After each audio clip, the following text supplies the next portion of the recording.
कई मूर्ति धरी है। और जब पंडित जी ने पूछा तो वो लोग वह सारे भगवान हैं या उसके रूप हैं, सारे की तो बातचीत। और सुन के गए थे भगवान एक है, कोई सीधा सा सवाल पूछ है कि भाई एक ही मतलब कौन सा है वो जिसकी मूर्ति, तो उसका कोई जवाब नहीं होता।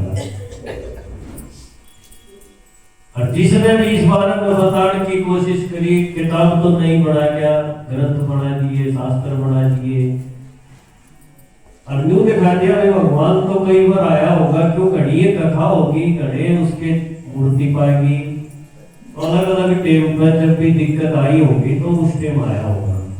ऐसे करके चलते आए। गृहस्थी आदमी बेचारा वो दुखी था, इसे नाल उसकी कोई समस्या हल हो जाए, हवामणि बोलते, कोई तीर्थ बोलते, कदे पूरी हो जाए तो उसका किमें लगा भी दे। और असली बात नहीं समझ में आई। आखिर में मेरी शादी हो गया कि भाई भगवान कदे हो नहीं, इन पंडिता है ना भगवान कर रखा हो, ऐसा भी डाउट हो गया। तो ये सूत फिर सुन क्या करते, जब भगवान खुद इस धरती पर नीचे आके हमारे बीच में आके बोल रहे हैं, उस टाइम ये सारा खुलासा हुआ है कि भगवान किसने कहा और किसने नहीं कहा। तो भगवान ने एक मोटी सी पहचान यह बताई कि भक्ति में माता पिता क्या करते, सबका माता पिता, यानी आपके औलाद का भी, आपके पति का भी, आपका ससुर का भी, सबका जो माता पिता होगा वो भगवान हो। इधर राम की मूर्ति आप देखा या कृष्ण की देखा मंदिर में, तो उसके तो माँ बाप से, क्यों माँ बाप क्यों है, क्योंकि उनका शरीर है, तो शरीर तो माँ के पेट में होगा और गलत आ जाएगा।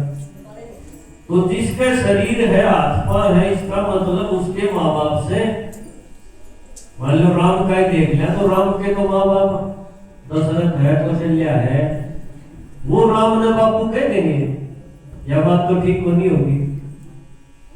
श्री कृष्ण के ये दो मोटे मोटे दो आदि सनातन धर्म में, जिसने हिंदू धर्म कह दिया, ये भगवान ला रखे, भगवान ला के बताया ये दोनों है भगवान को नहीं, बल्कि जिसके भी शरीर दिख रहे है ना, वो एक भी भगवान को नहीं।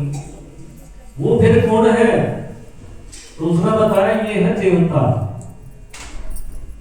और भगवान किसने कहा, फिर जो मंदिर में बीच में मूर्ति एक छोड़ रखी है ना, पिंडी जिसका जिक्र आया था, शिवलिंग, उसका कोई आत्मा नहीं दिखा रखे।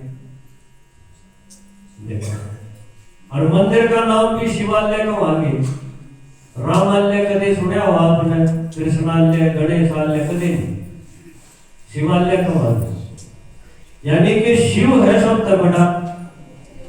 और उसके माँ बाप भी, उसकी जो कथा सुनी उसमें कितने माँ बाप का जिक्र नहीं आया कि शिव जी की या माँ थी यो बाप था, बल्कि शिव जी खाकर के कहते हैं स्वयं भू शंभु, कि वो तो स्वयं ही प्रकट होता है, पैदा नहीं होता, प्रकट होता है।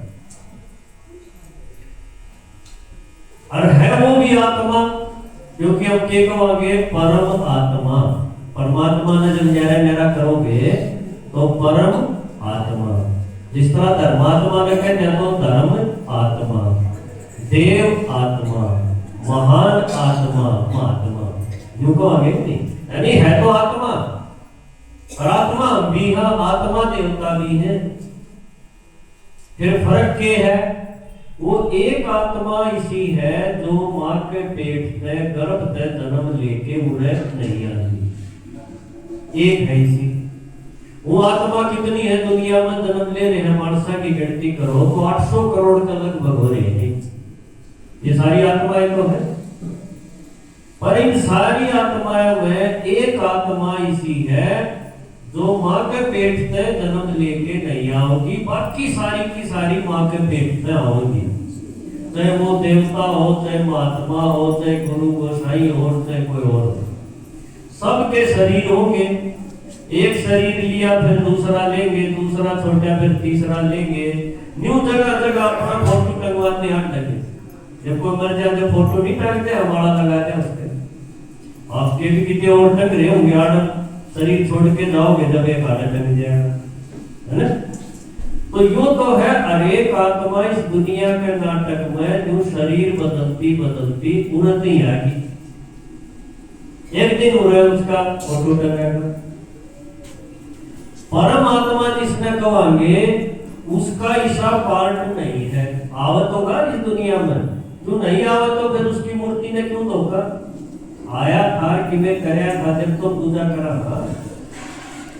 तो वो एक आत्मा जिसने परमात्मा कह दिया उसका पार्ट इस दुनिया में है, लेकिन मां के पेट में आड़ का नहीं। इसलिए मंदिर में उसकी पिंडी दिखाई दी, उसके ऊपर एक बिंदी लगी। बिंदी देखी होगी आपने सारे। असल में वो पत्थर थोड़ी है जिस पर जल चढ़ाएंगे, शिवरात्रि मनाएंगे, पत्थर थोड़ी है। वो तो पूजा खातिर बिंदी लगा दी, असल में तो आत्मा बिंदी है। और वो आवर कब है, मारती भैया बता रखी थी सब भीतर भगवान है, कण कण में भगवान है। ये नरी झूठ महात्मा ने मारती सिखा रखी थी। ये विश्व काटा मार दो, ये काम की नहीं है। भगवान ने क्या बताया कि मैं इस दुनिया के नाटक में उस टाइम आऊंगा जब यह दुनिया जमा बिगड़ लेगी। जमा बिगड़ रही है ईब एक आदमी बिगड़ जाए है, एक आत्मा बिगड़ रही है। और उसने अगर सारी चीज बिगाड़ दी, हवा पानी माटी बिगाड़ दी, संबंध बिगाड़ दिए, जानवर दुखी कर दिए, देखो सारी ये चीज मानस ने बिगाड़ी है। तो इसा टाइम दुनिया के नाटक में एक बार आवा है, और वो टाइम है जो अपन चल रहे हैं। ईब किसी का कोई राह नहीं। सरकार ने आप कहोगे गली बढ़ा देंगे, बिजली दे देंगे, पानी दे देंगे, असल तो वो भी कोई नहीं मिलती। पर कोई जब जोर लाओ तो थोड़ा बहुत कर सके। पर आप जो कह दो ये मानस ठीक करने हैं, इनके संस्कार बदलने हैं, ये बढ़िया बनाने हैं, ये पीना छोड़ दे, गाड़ी देना छोड़ दे, है ना, राक्षस वाला काम छोड़ दे, भ्रष्टाचार करना छोड़ दे। आडवा भी हाथ खड़े करते हैं, भाई यो हमारा बस का नहीं, पेंशन बनवा लो, रांडा की बनवा लो, विधवा की बनवा लो, अम्माओं की बनवा लो, यो हम कर देंगे। और यो पेंशन तक अच्छा क्या बात करेगा उन पीछे की, यो हमारे बस में नहीं। भगवान ने आके यो काम उठा लिया कि उसने देखा जड़ है आदमी सारे सिस्टम की, और यो नहीं ठीक होगा, इतना कोई सिस्टम बढ़िया ले नहीं सकता। तो भगवान ने के वोट से नहीं थे, वो तो सर्वशक्तिमान है। तो उसने बताया कि इस टाइम पर मैं आऊँ, और इस टाइम में भक्ति में जो कहते हैं रात्रि, शिव जी की रात मनाई है।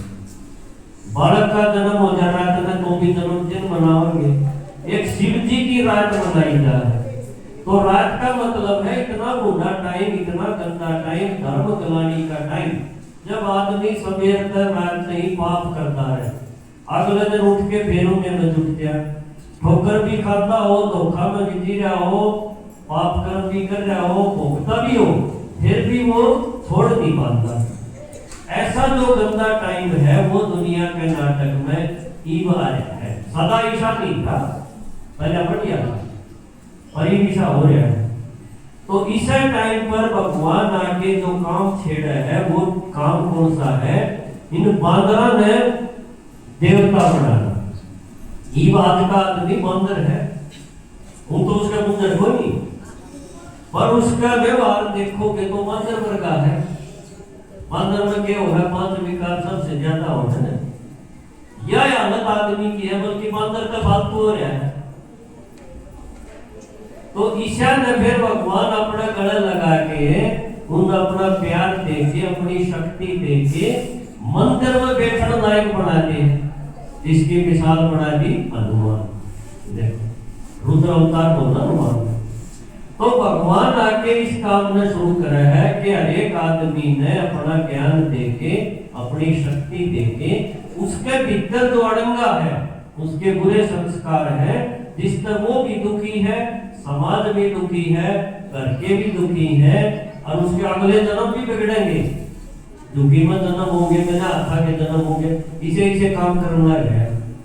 ये सारे ठीक हो सकते हैं अगर हम भगवान की बात सुन लें। तो वो आके यो ज्ञान छुड़ावे है कि बच्चे तू इस तरह से रहा कर, ये चीज सोचा कर, इन न काटे।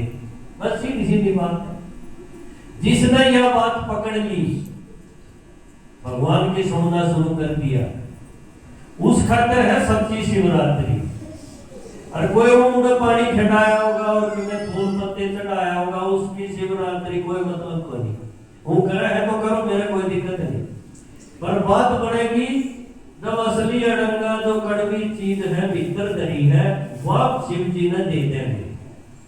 कड़वे पत्ते का भगवान क्या करेगा? दूध में पानी मिलाया वो क्या करेगा? क्यों खासा करते हैं? क्यों अपना कंधा चुनाव तो पानी में खाएंगे?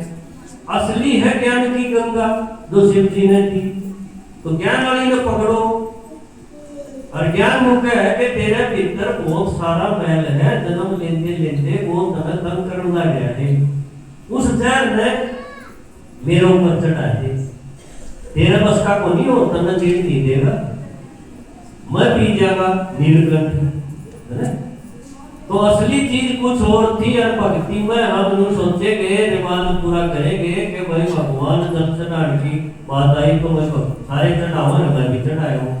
क्यों बोला के एक बाल्टी भर लेके उधर डाले, थोड़ा सा बड़द बगीरा, थोड़ा सा शिव जी पर खिलाए। पंडित जी आप लगा रहेगा सफाई कर। हम खुश हो गए कि हमारी तो शिवरात्रि हो गई। भगवान ऐसा पावड़ा को नहीं। असली चीज चढ़ाने की कही थी, असली चीज है हमारे भीतर बुरे संस्कार। दुख की तो जरूरत है, वह भीतर ली हमने न्यू की न्यू राखी। और आए साल हम छड़दम करेंगे और शिव जी भी देखेंगे। हाँ भाई क्यों कर समझाऊंगी क्यों? महात्मा गुरु पंडित जी ने बताया कि भाई यूं जब चढ़ा दिए कावड़ खाए लेंगे, तेरा इच्छा पूरी होगी जाएगी। हम भी उसमें लगे रहे। ईव ज्ञान में आया बात है या समझ आई कि असली चीज तो भीतर ला जहर है, वो चढ़ाने खातिर शिव जी ने कही थी। और उससे बात बढ़ती चली जाएगी। तो सच्ची शिवरात्रि तो यह है कि हम अपने को सुधारें और इसमें भगवान जो रास्ता बतावे है उसका नीचा नहीं तो हमारे अच्छे दिन को नहीं आ सकते। तो कोई इस पर मोह के लिए अच्छे आ जाएंगे, इन रिवाजा तक को नहीं आओगे। तो सही लड़े हैं तो भगवान की सीधी सीधी बात सुनो। और इस खातिर यह जगह बनाई है, आप खातिर बनाई है, जब आप इतना कष्ट कर सको हो तो यह है साची कावड़, यह है जिम्मेवारी आपकी। ये भी आप पहले अपना आपने नहा लो इस गंगा में, ज्ञान की में, और फिर और नदी पकड़ पकड़ के लिया हो उन नदी ज्ञान की गंगा में डुबकी लगवा दी। यह जिम्मेवारी के कावड़ जो उठा लेगा उसका भाग बनेगा। ठीक है, तो आज आप सब आए हो, मैं चाहूंगा कभी आप इस तरह आते रहो और इस ज्ञान का आनंद लो। बहुत मस्त ज्ञान है, कोई खर्चा नहीं, कोई कुबाद नहीं, सिर्फ एक लगन चाहिए। अच्छा, ओम शांति।